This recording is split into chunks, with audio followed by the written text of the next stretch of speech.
Wearing a suit instead of a uniform. It's the first time we've seen the former police chief since he was fired in early June of 2020 after serving as chief for 8 years. I was relieved of that job on June 1st of 2020. You were the chief policymaker for LMPD during that period of time, correct? Objection to form. You can answer. I was responsible for the policies that were made in the department. It's also the first time he's been asked about the blistering U.S. Department of Justice report that focused on how the department operated under his leadership for several years. Are you familiar with the Department of Justice report that came out last week? I'm aware of it. I'm not familiar with it. Have you read it? I have not. Conrad and LMPD are being sued by Louisville attorneys David Maurer and Greg Sims over the 2019 fatal police shooting of Shelby Gazaway. It happened in the parking lot of the Portland Kroger store. As part of his questioning during this recorded deposition on that case, Sims zeroes in on the recent Department of Justice findings. Would you agree that within the time span where you were chief at Louisville Metro Police,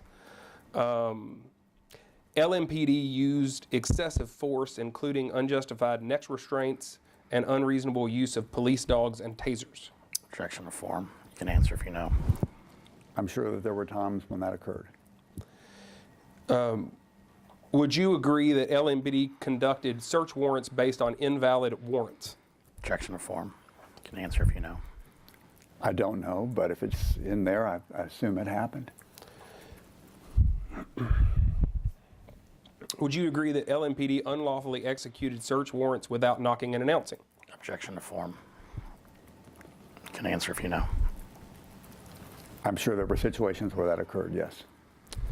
Would you agree that LMPD unlawfully stopped, searched, detained, and arrested people during street enforcement activities, including traffic and pedestrian stops? Objection to form. You can answer if you know. I'm sure that occurred on some occasions. Would you agree that LMPD unlawfully discriminated against black people in its enforcement activities? Objection to form. You can answer if you know. I'm sure that happened in certain cases in individual circumstances, yes.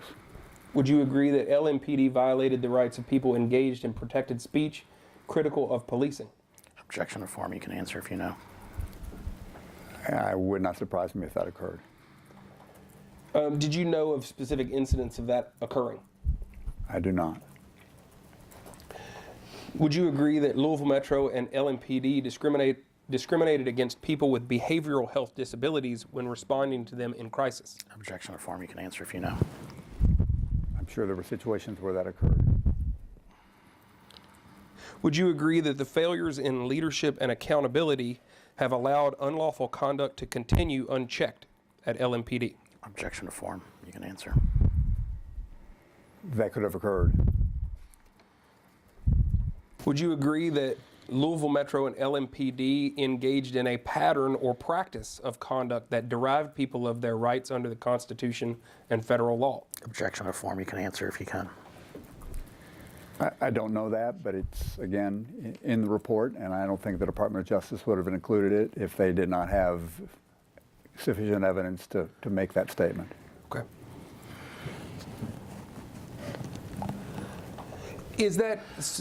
This may cut off all of the rest of the questioning regarding to the report. Would you defer to the report for their findings and for the specific instances of conduct that they found? Objection to form. You can answer. Yes, sir. The Department of Justice knows what they're doing, and I don't doubt their findings. Okay. The former chief not disputing one question presented to him about the report.